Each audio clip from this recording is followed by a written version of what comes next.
Jemaat yang dikasihi oleh Tuhan kita Yesus Kristus, Shalom dan selamat pagi untuk kita semua. Firman kehidupan di pagi hari ini tertulis dalam Kitab Kejadian pasal 41 ayat 52. Dan kepada anaknya yang kedua diberinya nama Efraim, sebab katanya, Allah membuat aku mendapat anak dalam negeri kesengsaraanku. Demikian firman Tuhan.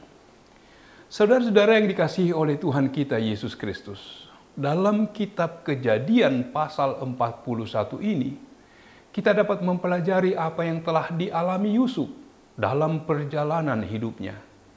Yusuf adalah anak yang paling disayang oleh ayahnya karena ia lahir pada masa tua ayahnya. Yakub sangat menyayanginya melebihi anak-anaknya yang lain, menjadikan Yusuf sebagai anak kesayangan dan memberinya jubah yang maha indah. Oleh karena pembedaan perlakuan terhadap Yusuf dari ayahnya Yakub, maka saudara-saudaranya menjadi benci kepada Yusuf. Yusuf sering bermimpi dan mimpinya dia ceritakan kepada saudara-saudaranya. Salah satunya adalah tentang berkas gandum.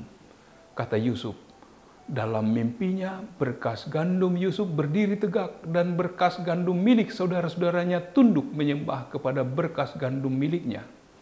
Hal ini membuat saudara-saudaranya makin membenci Yusuf.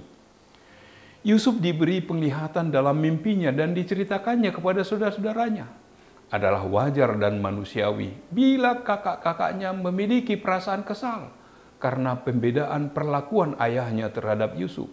Ditambah perilaku Yusuf yang tetap saja menceritakan mimpinya yang jelas-jelas dapat membangkitkan amarah saudara-saudaranya.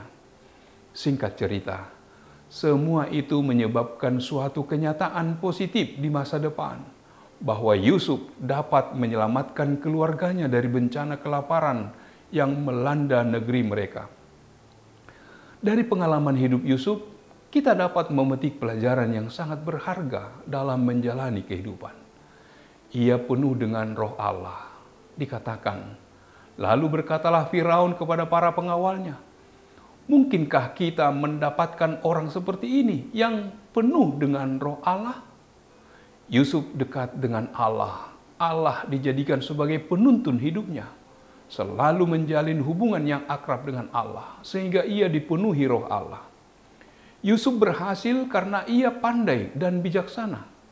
Oleh karena Allah telah memberitahukan semuanya ini kepadamu, tidaklah ada orang yang demikian berakal budi dan bijaksana seperti engkau.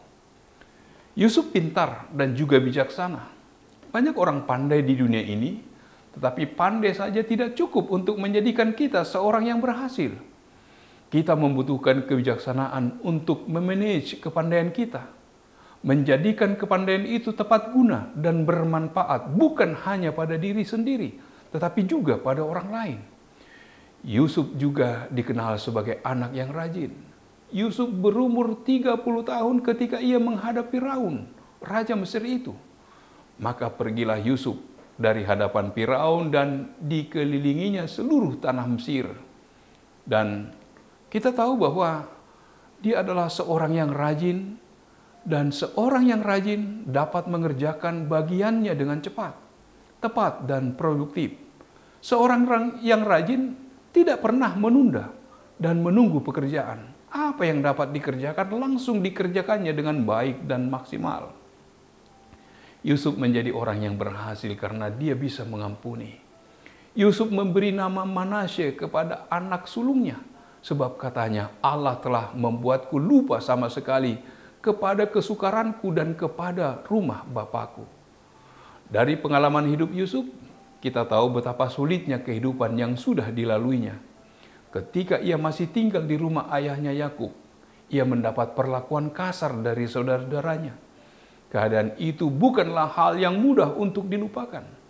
Apalagi hal tersebut kemudian menyebabkan Yusuf mendapat kesengsaraan sebagai budak di tanah Mesir. Namun itu semua dapat diampuni oleh Yusuf karena pertolongan Tuhan.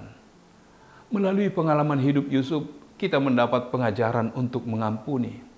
Agar kita dapat menjadi orang yang berhasil, karena dengan mengampuni, jiwa kita bisa menjadi lega dan kita dapat menjalankan tugas-tugas kita dengan penuh sukacita. Kita mengenal Yusuf dari keyakinannya dan kepercayaannya akan penyertaan Allah dan mujizat-mujizatnya.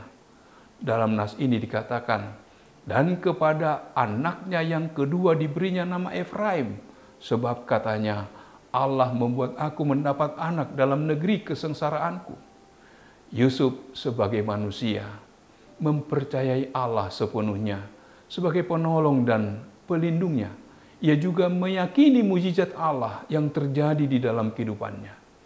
Pertanyaan, apakah kita sudah memiliki keyakinan yang sepenuhnya kepada Allah?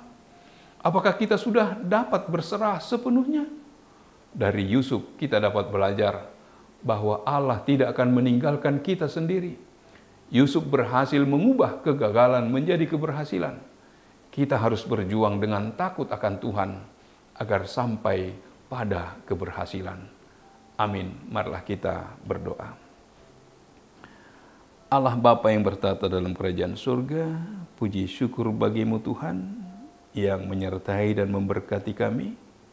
Terlebih melalui firman-Mu, kami mengenal Yusuf begitu dekat dalam hubungannya dengan Engkau, dalam hikmat dan kebijaksanaannya, dalam kepintaran dan kepandaiannya, dalam apa yang ia miliki, semua diserahkan kepada Tuhan.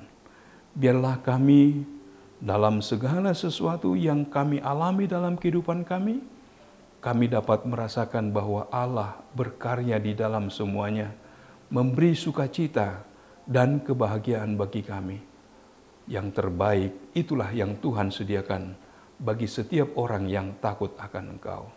Terpujilah nama-Mu, dalam nama Yesus kami berdoa dan bersyukur. Amin. Anugerah dari Tuhan kita Yesus Kristus, kasih setia dari Allah Bapa serta persekutuan dengan Roh Kudus kiranya menyertai kamu sekalian. Amin.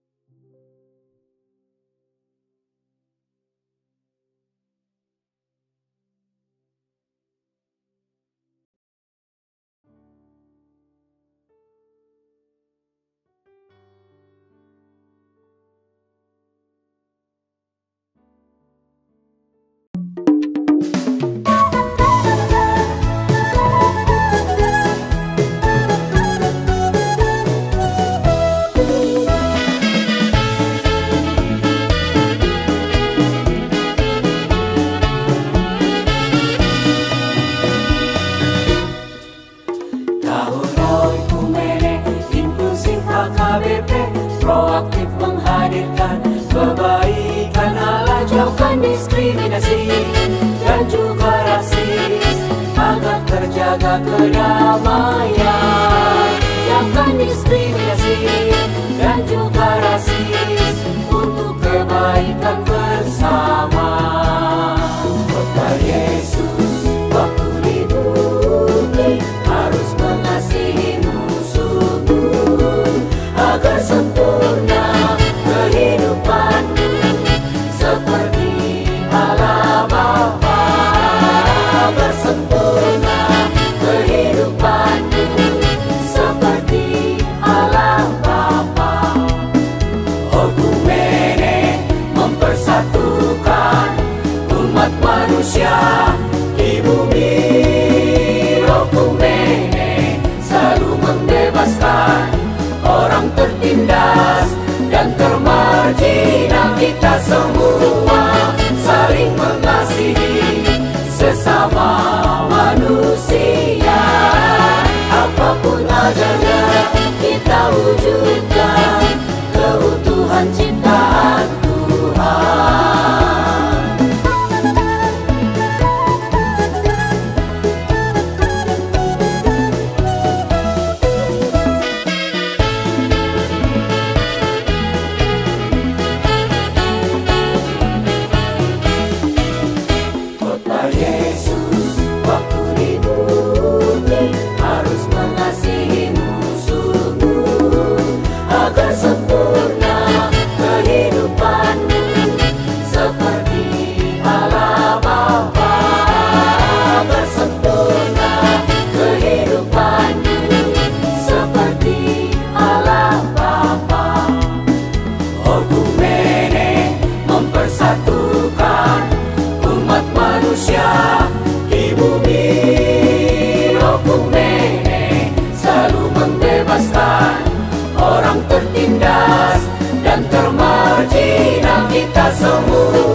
semua